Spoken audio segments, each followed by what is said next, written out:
السلام علیکم۔ آج آپ کو میں ایک ایسے بندے کے بارے میں بتاتی ہوں جو اس کی ذاتی زندگی کا یہ واقعہ ہے۔ ایک مرتبہ ایک بزرگ حج کرنے گئے تو انہوں نے خواب میں دیکھا کہ ندا ملتی ہے کہ فلاں بندے کا حج قبول نہیں ہوا۔ وہ بڑا حیران ہوتے ہیں کہ ایسی کیا بات ہے، اس بندے کا حج قبول کیوں نہیں ہو رہا۔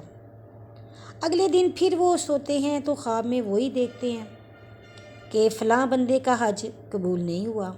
جب تیسری مرتبہ دیکھتے ہیں پھر پتہ چلتا ہے خواب میں کہ فلاں بندہ ہے، فلاں بن فلاں، اس کا حج قبول نہیں ہوا۔ آپ کو بڑی حیرانگی ہوتی ہے۔ آپ اگلے دن صبح اٹھتے ہیں، حج کے مناسک ادا کرنے کے بعد، حج سے فارغ ہونے کے بعد آپ اس بندے کو ملنے جاتے ہیں اور اسے پوچھتے ہیں کہ میں نے خواب میں تمہارے بارے میں یہ دیکھا ہے، مجھے بتاؤ اس کے پیچھے کیا وجہ ہے۔ وہ آدمی زار و قطار رونا شروع ہو جاتا ہے، اتنا شدید روتا ہے کہ اس کی ہچکی بن جاتی ہے۔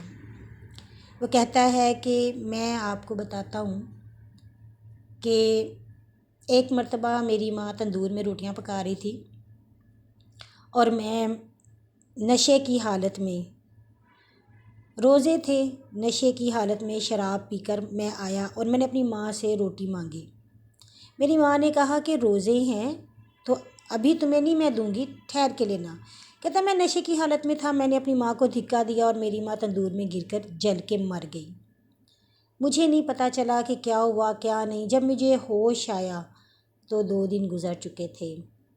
مجھے کانوں میں چیخو پکار کی آوازیں آتی رہیں لیکن مجھے کوئی ہوش نہیں تھا۔ تو کہتا ہے جب 2 دن بعد میں نے دیکھا کہ میری بیوی کپڑے سمیٹ رہی ہے، میں نے اسے پوچھا میری ماں کدھر ہے اور تم کہاں جا رہی ہو؟ تو اس کی بیوی کہتی ہے کہ میں اس نشئی کے ساتھ نہیں رہ سکتی جس نے اپنی ماں کو ہی قتل کر ڈالا۔ کہتا مجھے اتنا غصہ آیا خود پہ اور اتنا میں پشیمان ہوا، اتنی مجھے شرمندگی ہوئی کہ میری ماں جس نے مجھے پالا، مجھے پرورش کی، مجھے پیدا کیا، میں نے اپنی ماں کے ساتھ کیا کر دیا۔ کہتا میں نے غصے میں اپنا وہ ہاتھ ہی کاٹ ڈالا جس سے میں نے اپنی ماں کو دھکا دیا تھا۔ کہ تب سے لے کر اب تک 22 سال ہو گئے ہیں، میں ہر سال حج کرنے آتا ہوں لیکن ہر سال ہی مجھے یہ ندا ملتی ہے، مجھے کوئی نہ کوئی آ کے کہہ دیتا ہے کہ تمہارا حج قبول نہیں ہوا۔ کہتا میں اسی طرح سے ہر سال روتا بلکتا واپس چلا جاتا ہوں۔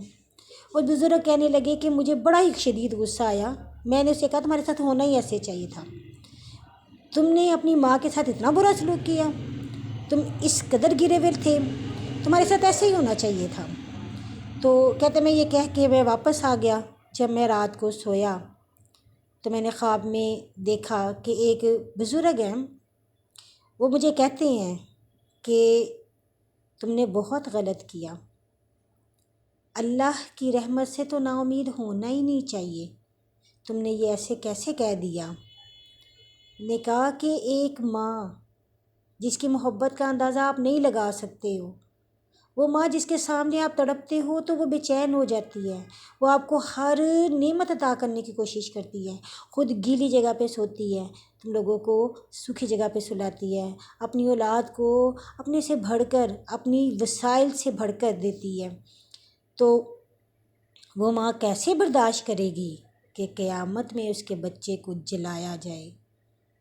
وہ جب بچے کو جلانے کے لیے جہنم میں ڈالنے کے بارے میں سوچا جائے گا تو ماں تڑپ اٹھے گی اور ماں کہے گی نہیں میرے بیٹے کو معاف کر دو، اور اس وقت اللہ تعالیٰ کی رحمت جوش میں آئے گی اور وہ اس لڑکے کو معاف کر دیا جائے گا۔